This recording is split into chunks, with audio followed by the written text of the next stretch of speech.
एक मीनू बेनीवाल है, उसने 50-50 लाख रुपये, उसकी हैसियत 50 रुपया की नहीं है, और वो गौशाला में बांट रहे हैं 50-50 लाख रुपये।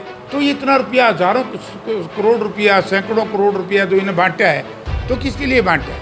और अभय चौटाला का तो खैर इतिहास भी रहा है कि जब भी बीजेपी को आवश्यकता होती है वहाँ यूज होता है, और जो पार्टी यूज होती हो उसको जनता ने फ्यूज कर देना चाहिए। अगर भारतीय जनता पार्टी के लोग हिसार से लेकर के कालका तक जाएंगे और हरियाणा प्रदेश की जनता भी अंगड़ाई क्यों नहीं लेगी? जयप्रकाश का जो आज जिस तरीके से हमला हुआ है, क्या हरियाणा प्रदेश के लोग हाथ पे हाथ रख के बैठेंगे? कांग्रेस के प्रत्याशी पूर्व मंत्री जयप्रकाश हमारे साथ हैं, तो इन्होंने चुनाव लड़ा है, काफ़ी टक्कर दी है, काफ़ी मेहनत भी थी, इसको लेकर हम बातचीत करेंगे।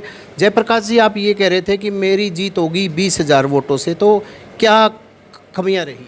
देखिए, दो चीज़ें जो मैंने बताया साथियों ने, एक तो पोलिंग वाले दिन हमारे विधायक थे अपना भालू इंदुराज नरवाल, उनको उठा लिया गया। मतलब हर पोलिंग बूथ के ऊपर जहाँ जहाँ हमारा ये जनाधार ज़्यादा था, हर जगह आपको पता है अनिल मान को 6 घंटे अरेस्ट में हिरासत में रखा, सुबे सिंह को, धर्मवीर गोयत को, और क्या नाम इसका सुबह पहलवान को, लोग हमारे निकेंद्र नाम है शायद, विकेंद्र मान, गुड़साड़ से उनको उठा के ले आई पुलिस। लोग कितने लोगों को जगह जगह वहाँ से उठा ले। नंबर 2 कि चलो जो पंचायत चुनाव घोषित किए उसका भी एक कारण था कि लोगों ने वोट ट्रांसफ़र कर लिए, मैं इस चक्कर में नहीं जाता। लेकिन आज ये जो कायराना हमला किया, और परसों जो 2 दिन पहले हमारे आदमियों को गिरफ्तार करे, इलीगल गिरफ्तारी और पैसे का दुरुपयोग, पैसे का जितना दुरुपयोग, मुझे तो यहाँ पता लगा कि सैकड़ों करोड़ रुपया।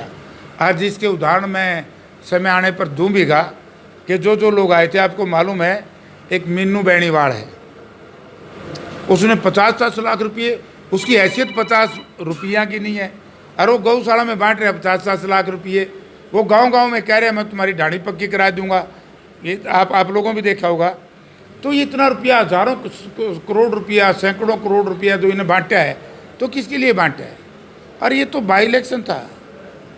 बाई इलेक्शन में और 3 चीज़ इकट्ठी थी, बाई इलेक्शन, बीजेपी साथ, भजनलाल का नाम, 3 उम्मीदवार जिन्होंने 9-9 लाख वोट ले रखे हैं, सारे एक मंच पे इकट्ठे, जयप्रकाश और जयप्रकाश के साथी, और कांग्रेस पार्टी का रूडा का नाम, उदयभान का नाम, हमने लड़े।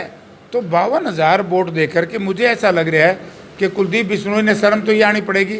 वो ये कह रहा था कि 40,000 से कम जीता, तो मुझे फिर टाइम कह देना, आप उसको जाके पूछो कि तो 15,000 में सिमट गया, और 24 में कहाँ बचेगा? 7,000 पलटने हैं, पलट दूंगा। और इसमें 3 पार्टी पलट गई। आम आदमी पार्टी, क्योंकि आम आदमी पार्टी के जो चीफ मिनिस्टर थे केजरीवाल साहब, वो बीजेपी के सामने झुक गए, रैली नहीं की। आम आदमी पार्टी का जो उम्मीदवार था रो रहा है कि मुझे तो मरवा दिया, और आम आदमी पार्टी ने बीजेपी का साथ दिया, और यही हाल था इसका लोकदल का। अभय चौटाला यहाँ बढ़े ही नहीं, और अभय चौटाला का तो खैर इतिहास भी रहा है कि जब भी बीजेपी को आवश्यकता होती है वहाँ यूज होता है, और जो पार्टी यूज होती हो उसको जनता ने फ्यूज कर देना चाहिए। एक सर, कुलदीप बिश्नोई ने यह बयान दिया है, मैंने भूपेंद्र हुड्डा को धूल चटाने का काम किया है, क्या कहेंगे इसको? 15,000 की जीत में धूल चटा दी।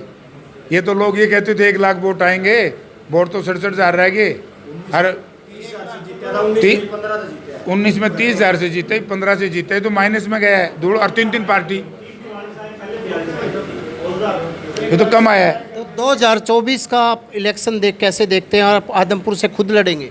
आदमपुर से मैं खुद लड़ूंगा और आदमपुर में रहूंगा, और जब तक मैं राजनीतिक तौर से आदमपुर के इलाके को स्वतंत्र नहीं करा लूँगा, मेरा ये संघर्ष जारी रहेगा। और इन लोगों को मैं आज कहता हूँ, अगर कुलदीप बिश्नोई इस बात पे वो गुंडा है और उसकी हैसियत है, ये भी हाथ आजमा के देख लो, टाइम और जगह और तारीख निश्चित कर लो। जयप्रकाश आने के लिए तैयार है। पीछे से वार तो वार कायर और कमज़ोर प्रवृत्ति के लोग करते हैं, और इस परिवार ने आदत भी पीछे से वार करने की है। चाहे फिजा पे वार किया हो, चाहे दूड़ा राम के पुत्र वधू थी, क्या नाम है बेचारी, एक्सपायर होगी, हैं, सुशीला शर्मा थी, बल कितने लोगों के ऊपर इस तरह के वार किए। तो मैं कहना चाहता हूँ अगर हैसियत है तो सामने आओ, बताऊँ इनको क्या है हरियाणा। और फिर नंबर 2, आप खुद सियाणे हो, प्रजातंत्र में इस तरह की कायराना हरकत नहीं करनी चाहिए। जब मैंने हार स्वीकार कर ली, मैं गाड़ी में बैठ रहा था, पत्थर से डंडों से गोली चलवाई। अगर भारतीय जनता पार्टी के लोग हिसार से लेकर के कालका तक जाएंगे और हरियाणा प्रदेश की जनता भी अंगड़ाई क्यों नहीं लेगी? जयप्रकाश का जो आज जिस तरीके से हमला हुआ है, क्या हरियाणा प्रदेश के लोग हाथ पे हाथ रख के बैठेंगे? जवाब देना पड़ेगा मनोहर लाल जी को और कुलदीप बिश्नोई के परिवार को। और इनको पता लग जाएगा 24 में जब ये जाएंगे इस इलाके में, लोग पूछेंगे कि तुमने हमारे साथी के ऊपर, हमारे भाई के ऊपर हमला किया, तो आपका क्या होना चाहिए? ये तो इन्होंने बिल्कुल प्रजातंत्र को बर्बाद करने की सोच ली है। और जयप्रकाश इतना कमज़ोर नहीं है। मैं प्रजातंत्र में विश्वास करता हूँ, मैं शांति प्रियता में विश्वास करता हूँ, लेकिन मेरी शांति प्रियता को अगर ये कायरता समझें तो इनकी गलत फहमी है। मेरी खुली चुनौती है, मैं आदमपुर आऊँगा। ये थे जयप्रकाश जी। इन्होंने यही कहा कि जो इन चुनाव में सरकारी तंत्र का प्रयोग किया गया और मुझ पर भी हमला करवाया गया, इस मामले में पुलिस को भी शिकायत दी गई है। प्रवीण कुमार, हरियाणा तक, हिसार।